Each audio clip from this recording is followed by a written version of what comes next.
नमस्कार दोस्तों, रिदिया इस यूट्यूब चैनल्स पे एक बार फिर से आप लोगों का हार्दिक स्वागत और अभिनंदन। और आज हम लोग एक महत्वपूर्ण टॉपिक पे डिस्कस करने वाले हैं, इंटरनेशनल वुमेंस डे पे। दोस्तों, इंटरनेशनल वुमेंस डे की जो शुरुआत है वो न्यूयॉर्क में हुई थी 1909 में, जब 15,000 महिलाओं ने अपने मताधिकार को लेकर के, अपने काम करने के घंटे को लेकर के और अपने वेतन इत्यादि संबंधित मांगों को लेकर के पहली बार अनशन किया था, आंदोलन की थी या आवाज उठाई थी। उसके बाद अमेरिका ने क्या किया कि फरवरी के लास्ट संडे को वुमेन्स डे के तौर पे सेलिब्रेट कराने की घोषणा की। आगे चल करके हम लोग देखते हैं कि 1917 में रसिया में एक सामाजिक आंदोलन हुआ, और उस आंदोलन के तहत फिर रसिया ने भी इसे क्या किया, अपना एक नेशनल हॉलीडे अनाउंस किया। ठीक है। बेसिकली है क्या कि अंतर्राष्ट्रीय स्तर पे ये जो वुमेन्स डे हम लोग सेलिब्रेट करते हैं उसके तीन चार मकसद हैं। पहला, महिलाओं को आर्थिक रूप से सशक्त करना, सामाजिक रूप से सशक्त करना, राजनीतिक रूप से सशक्त करना, महिलाओं के मताधिकार की बात करना, महिलाओं को आर्थिक रूप से मजबूत करना, उनके प्रति सम्मान प्रदर्शित करना या उसके प्रति प्रशंसा और प्रेम का भाव जो है वो समर्पित करना। इसलिए हम लोग अंतर्राष्ट्रीय स्तर पे ये वुमेन्स डे को सेलिब्रेट करते हैं। अब यदि भारत की हम बात करें तो भारत में संविधान में महिलाओं के अधिकार को लेकर के और महिलाओं के तमाम अधिकारों को लेकर के कई सारे आर्टिकल्स हैं जो संविधान में मेंशन है। ठीक है ना। A number of article which had been introduced in constitution. कई सारे, हम भारत की यदि बात करें या भारतीय संदर्भ की बात करें तो जब कॉन्स्टिट्यूंट असेंबली बनी थी तो उस समय 15 महिलाएं थी, जो महिलाओं की आवाज को मजबूत करने के लिए, उनके अधिकारों की बात करने के लिए कॉन्स्टिट्यूंट सभा में या संविधान सभा में उनकी नियुक्ति हुई थी। जब संविधान बना तो संविधान में भी कई ऐसे आर्टिकल्स थे जो महिलाओं के अधिकार को सुरक्षित करते हैं, जैसे समानता के अधिकार है, लैंगिक आधार पे जो है समानता की बात करता है, भेदभाव के विरोध की बात करता है। महिलाओं के लिए भारत के परिप्रेक्ष्य में भी काफी सारे काम किए गए और संविधान में भी बहुत सारे आर्टिकल्स हैं जो महिलाओं से संबंधित रहे हैं। अब यदि इतिहास की बात करें या इस समाज की हम बात करें तो जैसे हम इंडस वैली सिविलाइजेशंस की बात करते हैं तो उस जमाने में क्या थे कि मातृसत्तात्मक समाज था, फीमेल डोमिनेंट सोसाइटी थी, महिलाओं का उच्च स्थान था, मातृसत्ता की पूजा होती थी। ऐसे एविडेंसेस हमें मिलते हैं। फिर जब हम प्री वैदिक पीरियड में आते हैं तो फिर कई सारे स्कॉलर, जो एमिनेंट स्कॉलर हैं, जो महिलाएं हैं, लोपा है, अपाला है, घोषा है, सिक्ता है, गार्गी है, मैत्रेयी है, नंबर ऑफ विदुषी महिलाएं हैं जो प्री वैदिक पीरियड में हम लोग क्या देखते हैं कि वैदिक मंत्रों की जो है रचना करती हैं, और जो यज्ञ होता था उस जमाने में उसमें पार्टिसिपेट करती थी। तो ये इस चीज को इंडिकेट करता है कि भारतीय समाज में प्री वैदिक पीरियड में महिलाओं की स्थिति जो है सम्मानजनक थी, उच्च स्थान था महिलाओं का। लेकिन पोस्ट वैदिक पीरियड आते आते महिलाओं की स्थिति में गिरावट आने लगी। महिलाओं को यज्ञ में अनुमति नहीं था, या परिवार में, जो जैसा कि हम प्री वैदिक पीरियड और इंडस वैली सिविलाइजेशन में हम लोग देखते हैं कि महिलाएं परिवार की हेड हुआ करती थी। इस तरीके से हम क्या देखते हैं कि पोस्ट वैदिक पीरियड आते आते भारतीय समाज में महिलाओं की स्थिति में गिरावट आई, उसके सामाजिक स्थिति में गिरावट आई। और फिर मेडाइवल टाइम की यदि हम बात करें तो उसमें तो बहुत ही अभूतपूर्व रूप से महिलाओं की स्थिति में परिवर्तन आया, बहुत ज्यादा गिरावट उसमें दर्ज की गई। इसीलिए संविधान जब बना, संविधान सभा का जब गठन हुआ और संविधान बनाने का जब प्रस्ताव रखा गया तो उसमें महिलाओं को लेकर के विशेष रूप से कई आर्टिकल्स थे जो जोड़े गए, जो महिलाओं को सशक्त करते थे अलग अलग दृष्टिकोण से, चाहे वो आर्थिक रूप से हो, सामाजिक हो या राजनीतिक रूप से हो। तो बेसिकली इस डे को सेलिब्रेट करने के तीन चार ही हैं। जैसे मतदान का अधिकार दिलाना, उनके अधिकारों को मजबूत करना, सशक्त करना, और उनके प्रति प्रेम, आदर और भाव को प्रदर्शित करना, इसके लिए सेलिब्रेट करते हैं। अब हम बात करते हैं, हमने यहाँ पे तीन डेट की बात की है। पहला हमने बताया 1909 में कि न्यूयॉर्क में सबसे पहले महिलाओं ने क्या किया, अपने अधिकारों को लेकर के जो है एक आवाज उठाई। और उसके बाद क्या हुआ कि अमेरिका में, यूएसए में, बेसिकली जो फरवरी के लास्ट संडे को वुमेन्स डे के तौर पे सेलिब्रेट किया जाने लगा। फिर अगला डेट हमने क्या बताया आपको कि 1917 में हमने क्या देखा कि रसिया में एक आंदोलन खड़ा हुआ और वहां महिलाओं ने क्या कहा, जो ये जो बेसिकली 1917 का टाइम है वो फर्स्ट वर्ल्ड वॉर का टाइम है। उस टाइम में महिलाओं ने विरोध किया कि फर्स्ट वर्ल्ड वॉर में जो उनके पुरुष हैं वो पार्टिसिपेट नहीं करेंगे, और अपनी आवाज़ों को उन्होंने मुखर किया। और इसके बाद रसिया ने क्या किया कि महिलाओं के रिस्पेक्ट में, रिगार्ड में, फरवरी का जो लास्ट संडे था उसको उसने क्या किया, नेशनल हॉलीडे अनाउंस किया। नेशनल हॉलीडे अनाउंस किया। अब आगे जब हम आते हैं तो एक डेट आता है 1977 का। 1977 में यूएनओ ने, यूनाइटेड नेशन ऑर्गेनाइजेशन ने क्या किया, 8th ऑफ मार्च को इन रिस्पेक्ट ऑफ वुमेन्स जो है वुमेन्स डे सेलिब्रेट करने का जो है की घोषणा की। और इंटरनेशनल वुमेन्स डे मनाने की जो लिगेसी है, परंपरा है, उसकी स्थापना यहीं से पड़ी है। ठीक है। 1977 में, ये ध्यान रखना है कि 1977 में संयुक्त राष्ट्र ने, संघ ने 8th ऑफ मार्च को महिलाओं के सम्मान में, महिलाओं के अधिकारों की सुरक्षा के लिए, महिलाओं को लेकर के पूरे विश्व में जागरूकता फैलाने के लिए, महिलाओं के प्रति सम्मान का वातावरण क्रिएट करने के लिए 8th मार्च को डेडिकेट किया इंटरनेशनल वुमेन्स डे के तौर पे सेलिब्रेट करने की। अब हम बात करते हैं इंडिया की। तो इंडिया की यदि हम लोग बात करें तो हमने क्या बताया कि जो पहले हमने बताया कि जो कॉन्स्टिट्यूएंट असेंबली बनी थी, कॉन्स्टिट्यूएंट असेंबली,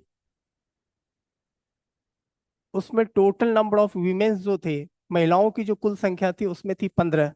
और वर्तमान जो 18th लोकसभा है उसमें हम लोग क्या देखते हैं कि महिलाओं का जो पार्टिसिपेशन है, number of womens who elected as a MP, उसकी संख्या हो गई 74। तो ये 15 से 74 का जो सफर है वो हम लोगों ने इतने दिनों में तय किया है राजनीतिक रूप से।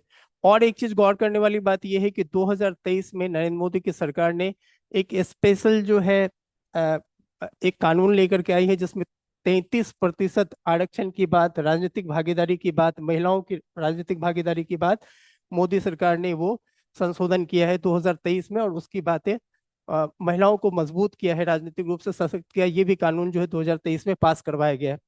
तो एक लंबा सफर जो है हमने तय किया है। और महिलाओं को सशक्त करने के दौरान जो है राजनीतिक, आर्थिक और सामाजिक रूप से। और यदि इंडिया की यदि हम बात करें तो इंडिया में 23 फरवरी को, 23rd ऑफ फरवरी को नेशनल वुमेन्स डे सेलिब्रेट किया जाता है। नेशनल वुमेन्स डे सेलिब्रेट किया जाता है। ठीक है। अब ये किसके याद में किया जाता है? ये किया जाता है on the birth of Sarojini Naidu. On the birth of Sarojini Naidu. अभी हम लोग इसको देखेंगे कि सरोजनी नायडू के बारे में। तो बस आपको ये ध्यान रखना है कि यदि 8th of March international women's day है तो नेशनल वुमेन्स डे इंडिया में कब सेलिब्रेट किया जाता है? 23rd ऑफ फरवरी को। और किसके बर्थडे पे सेलिब्रेट किया जाता है? तो सरोजनी नायडू, ठीक है, जिसे नाइटिंगेल ऑफ इंडिया भी कहा जाता है, पहली गवर्नर भी थी इंडिया की। ठीक है ना, पहली। अब हम लोग थोड़ा सा इनके बारे में देखते हैं। सरोजनी नायडू बेसिकली एक फ्रीडम फाइटर्स थी। ठीक है। और जो पहली इंडियन वीमेन है, first Indian women who elected as president of Congress. ठीक है। ये फर्स्ट इंडियन वीमेन है who elected as a president of Congress. और ये कब हुआ था ये सेशन? ये 1925 में ये सेशन हुआ था। और कहाँ पे हुआ था ये सेशन? कानपुर में हुआ था। ठीक है। कौन सा सेशन था कांग्रेस का? तो 14th सेशन था, 40वां सेशन था, जिसकी अध्यक्षता उन्होंने की थी। और उनके बर्थ पे ही ये जो है नेशनल वुमेन्स डे सेलिब्रेट किया जाता है। ठीक है। अच्छा, यहाँ गौर करने वाली बात है ये कि फर्स्ट इंडियन वुमेन है who elected as a president of Congress. यदि ये पूछा जाए कि who was the first woman who elected as a president of Congress, तो फिर एनी बेसेंट का जिक्र होगा। ठीक है ना, ये भी ध्यान रखना है आपको। एनी बेसेंट जो 1917 में कांग्रेस प्रेसिडेंट बनी थी 1917 में। ठीक है, तो ये ध्यान रखना है। तो एनी बेसेंट बेसिकली इंडिया से उनका लगाव था। इंडिया उनके गतिविधि का और जो कार्य गतिविधि था, जो फ्रीडम मूवमेंट से जुड़ी हुई इम्पोर्टेंट लीडर्स में से एक रही हैं, भारतीयों के प्रति सहानुभूति थी। और उनको जो है 1917 के कांग्रेस सेशन की अध्यक्षता इन्होंने की थी। तो जब किसी महिला की जिक्र होगी कि जो पहली महिला जो कांग्रेस के अध्यक्ष बनी, तो फिर एनी बेसेंट का जिक्र होगा। लेकिन जब ये पूछा जाए कि कोई भारतीय महिला जो पहली बार कांग्रेस की प्रेसिडेंट बनी, तो वो सरोजिनी नायडू बनी है। और उनके रिस्पेक्ट में, उनके मेमोरी में 23 को भारत सरकार ने नेशनल वुमेन्स डे अनाउंस किया है। ठीक है दोस्तों, इसके बाद अब क्या है कि अब हम लोग कुछ ऐसे महिलाओं की जिक्र करते हैं जिनकी जिन्होंने एक एक मुकाम हासिल किया है भारतीय समाज में, या हमारे कंट्री में, या हमारे देश के डेवलपमेंट में, विकास में, या हर एक क्षेत्र में उनके योगदान को भुलाया नहीं जा सकता है। ऐसे कई सारी महिलाएं हैं जिन्होंने समाज में अपना अप्रतिम योगदान दिया है, अ, उत्कृष्ट योगदान दिया है। सामाजिक क्षेत्र में हो, चाहे राजनीतिक क्षेत्र की बात हो, सिनेमा हो, आर्ट्स हो, म्यूजिक हो, डांस हो, किसी भी फील्ड में महिलाओं को की भागीदारी को कभी भी कमतर करके नहीं म, कमतर नहीं किया जा सकता है। लेकिन आज हम लोग कुछ फेमस जो महिलाएं हैं उनका जिक्र करेंगे, और उनमें से जो पहला है वो है इंडियन प्रेसिडेंट का। ठीक है दोस्तों, यदि first women president of India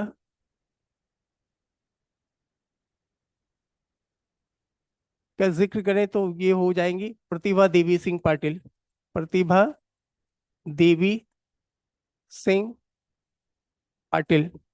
ठीक है, इनका जो कार्यकाल है दोस्तों वो 2007 से 2012 तक रहा है। और 2007 से 2012 तक एपीजे अब्दुल कलाम के जस्ट बाद ये प्रेसिडेंट बनी थी। और इनके नाम से ये रिकॉर्ड है कि भारत की ये पहली महिला राष्ट्रपति बनने का सौभाग्य उनको प्राप्त हुआ था। और ठीक इनके बाद ही प्रणब मुखर्जी जो है राष्ट्रपति चुने गए थे। महाराष्ट्र से बेसिकली ये बिलोंग करती हैं, और महाराष्ट्र के जलगांव डिस्ट्रिक्ट से ये बिलोंग करती है। कई बार की एमपी रह चुकी हैं, अलग अलग जो गवर्नर के पद पे रही है, अलग अलग पदों पे होते हुए। और 2007 में राष्ट्रपति बनी, जो भारत की पहली महिला राष्ट्रपति नियुक्त हुई।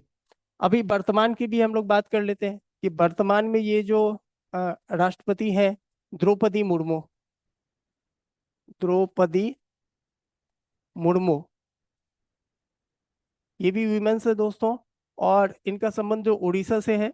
और ये फर्स्ट ट्राइबल है, फर्स्ट वीमेन है, और सेकंड वीमेन है, as well as first tribal है who elected as president, who elected as a president of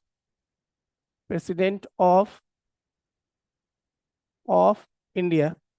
ठीक है, फर्स्ट ट्राइबल वीमेन है, first tribal women who elected as a president of India. और women's की बात करें तो वीमेंस के कैटेगरी में ये क्या हो जाएंगी, सेकेंड वीमेन है। सेकेंड क्या है, वीमेन है who elected as a president of India. ठीक है, तो ये राष्ट्रपति की बात हो गई।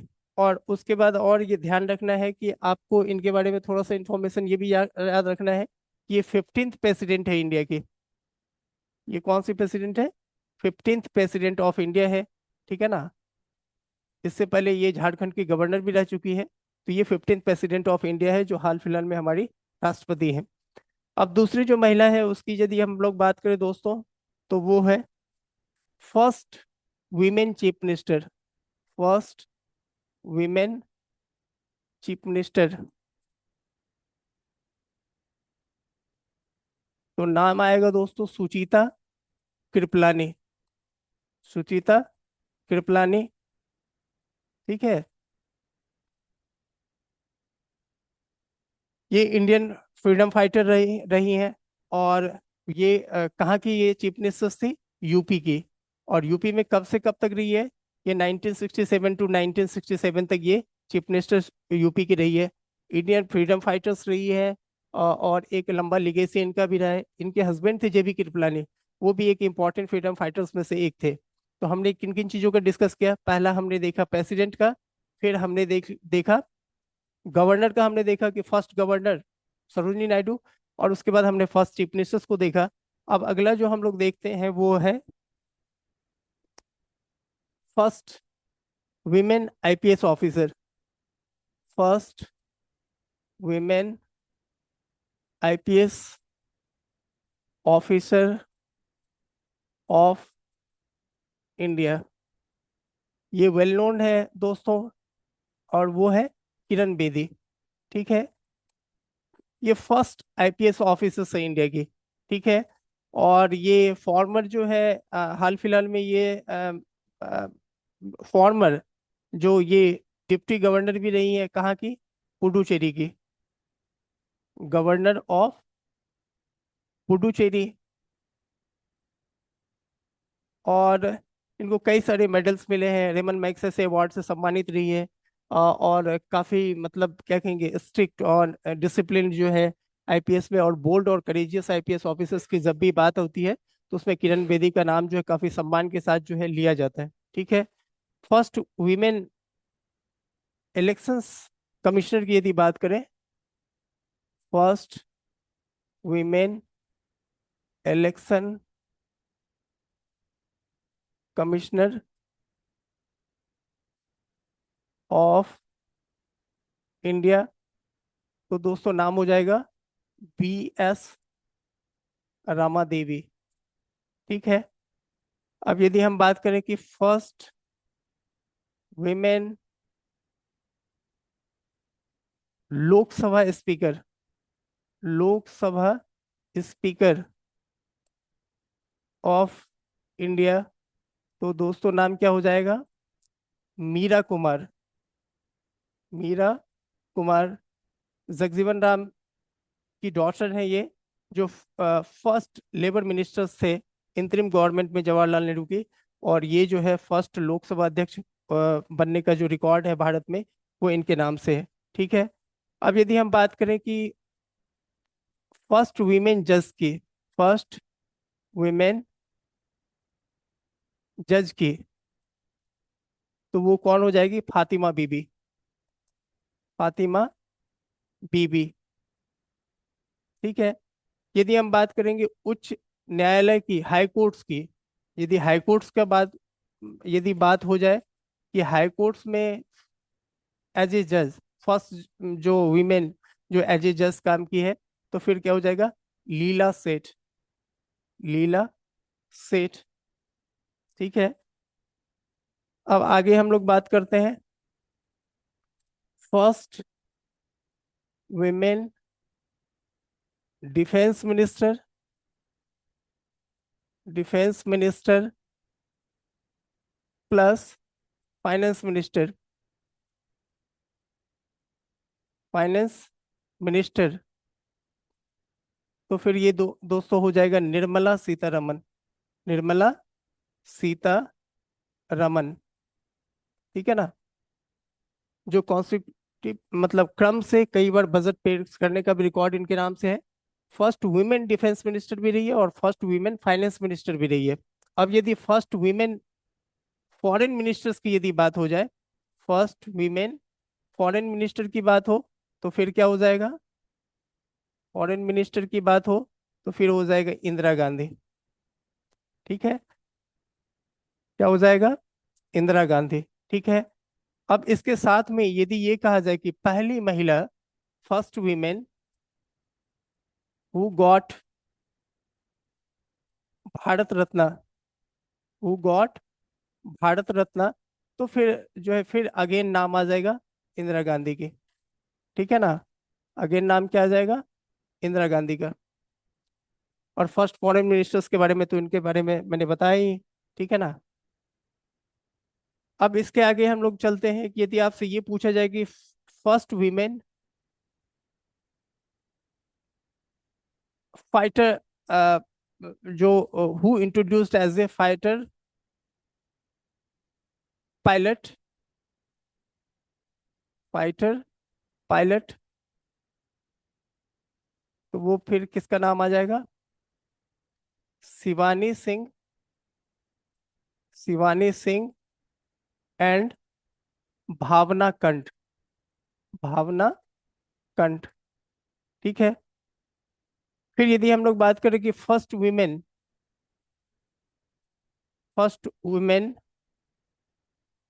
Who is a loco pilot, first women who introduced,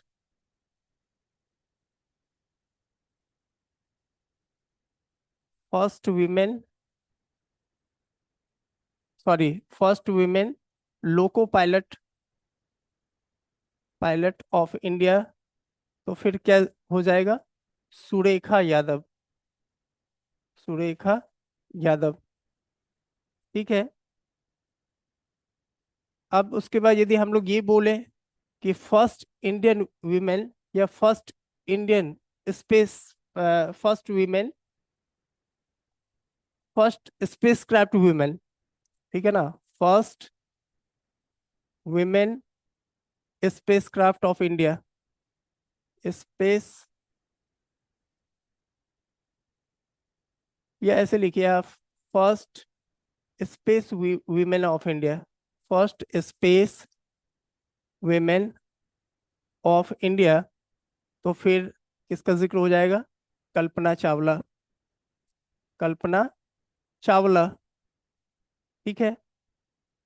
उसके बाद यदि हम first women of India who, first women of India, first women of India,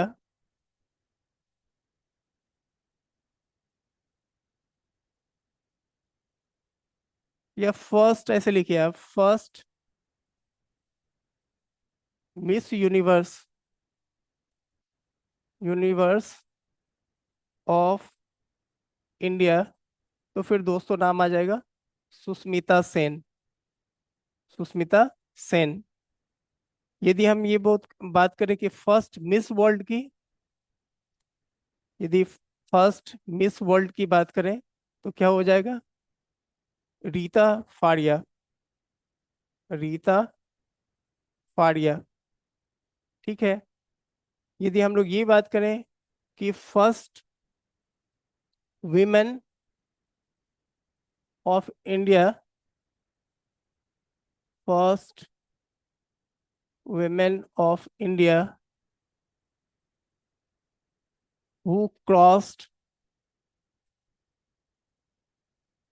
English channel, English channel, तो फिर क्या हो जाएगा?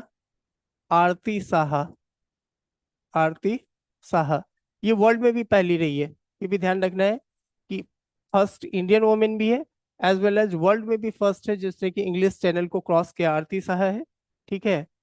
First women of India, first women of India who get Nobel prize, who get Nobel prize, तो फिर किसका नाम आ जाएगा? Mother Teresa. ठीक है। 1979 में इनको मिला था, ठीक है ना, नोबेल पीस प्राइज। और मिशनरीज ऑफ चैरिटी की फाउंडर रही है। और ये भी ध्यान रखना है आपको कि ठीक अगले साल 1980s में इनको भारत रत्न अवार्ड भी मिला था। ठीक है। अब अगला जिक्र हम लोग करते हैं first women, first women of India who get Booker prize, Booker prize, तो क्या हो जाएगा? अरुंधति रॉय। अरुंधति रॉय एक सामाजिक कार्यकर्ता रही है, सोशल एक्टिविस्ट रही है। गॉड ऑफ स्मॉल थिंग्स जो फेमस बुक है उसकी ऑथर रही है, राइटर रही है। और कई सारी आंदोलनों से जुड़ी हुई रही है, सोशल एक्टिविस्ट और साथ और एनजीओ से जुड़ी रही है। तो ये हो जाएगा फर्स्ट वीमेन जिसको मिला है। अब हम लोग बात करते हैं कि first women who get Dada Saheb Phalke award, first women who get Dada Saheb Phalke award, Phalke award. तो ये है देविका रानी, देविका रानी। और इनको 1969 में पहला जो दादा साहब फाल्के है, जिस ईयर इसकी स्थापना हुई थी इस अवार्ड की, उसी सेम ईयर में 1969 में देविका रानी को दादा साहब फाल्के पुरस्कार जो है दिया गया। ठीक है। अब इसके बाद हम देखते हैं कि वो पहली भारतीय महिला जिसने माउंट एवरेस्ट पे चढ़ाई की, तो उसका नाम क्या हो जाएगा? बछेंद्री पाल, बछेंद्री पाल। ठीक है। और ये कब इन्होंने चढ़ाई किया है? 1984 में। ठीक है, ये ध्यान रखना है। One of the famous eminent personalities है। ठीक है, माउंटेनियर्स फील्ड से जुड़ी हुई है, और पहली भारतीय महिला है जिसने माउंट एवरेस्ट पे चढ़ाई की, और वो 1984 में। और इनको पद्म भूषण 2019 में दिया गया, और कई सारे सिविलियन अवार्ड जो है इनको मिले हैं। First women, first women who get Jnanpith पुरस्कार, ज्ञानपीठ अवार्ड या पुरस्कार, तो ये हो जाएगा आशा पूर्णा देवी, आशा पूर्णा देवी। और इनको ये पुरस्कार कब दिया गया?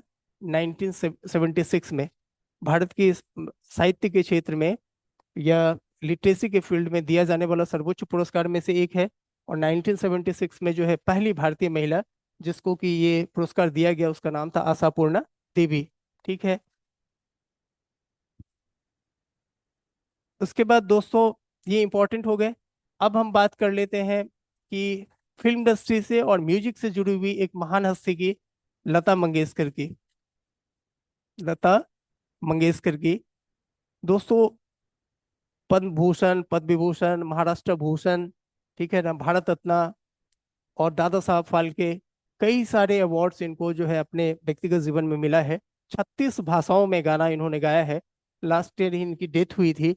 तो एकमात्र फिल्म इंडस्ट्री से जुड़ी हुई महिला है जिसको कि भारत रत्न के अलावा, भारत रत्न के साथ साथ दादा साहब फाल्के पुरस्कार भी दिया गया है। दादा साहब फाल्के पुरस्कार भी दिया गया। ठीक है ना।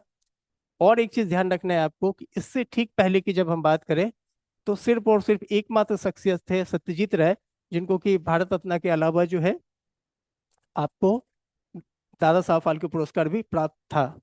तो ये दूसरी शख्सियत है और पहली महिला है जिनको भारत रत्न के साथ साथ दादा साहब फाल्के पुरस्कार भी मिला हुआ है। अब यदि हम अभी वर्तमान की यदि बात करें, तो वर्तमान में विजया किशोर राहटकर जो है एनएचआरसी की चेयरमैन है, वो खुद एक महिला है। उसके बाद यदि हम लोग एशिया या एशियाटिक स्पोर्ट में गोल्ड मेडल की बात करें कि कोई ऐसी महिला जिसे कि पहली बार गोल्ड मेडल मिला, तो वो कौन थी? पीटी उषा। ठीक है। हाल फिलहाल में ये जो है अ, इंडियन जो एथलेटिक फेडरेशन है उसकी चेयरमैन भी है, और ये पहली महिला है जो इंडियन एथलेटिक फेडरेशन के अध्यक्ष बनी है। ठीक है ना, ये भी ध्यान रखना है आपको। फर्स्ट टाइम किसी महिला को, पीटी उषा जिसके गोल्डन गर्ल के नाम से भी जाना जाता है या उड़न परी भी कहा जाता है, ये पहली महिला, स्पोर्ट्स से जुड़ी हुई पहली महिला थी जिसको एशियाटिक स्पोर्ट्स में जो है, एशियाटिक इवेंट्स में जो है अ, वो गोल्ड मेडल मिला था। 4 बार इनको गोल्ड मेडल मिला है, और 7 बार इनको सिल्वर मिला है। ठीक है। लेकिन यदि ओलंपिक की यदि हम बात करें, तो उसमें कोई महिला जो है वो, क्या नाम आ जाएगा? कर्णम मल्लेश्वरी का, कल्लम मल्लेश्वरी का आ जाएगा। ये 2002 का, 2002 का जो, सॉरी, 2000 का, 2000 ईस्वी में,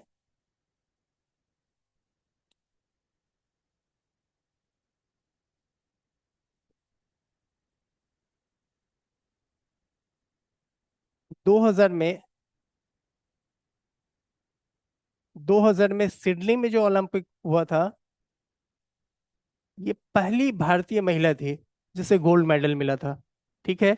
ये पहली भारतीय महिला है जिसको गोल्ड मेडल मिला है। इसके अलावा भी बहुत सारे मतलब विमेंस स्पोर्ट्स प्लेयर है, जैसे मीराबाई चानू है, और साइना नेहवाल है।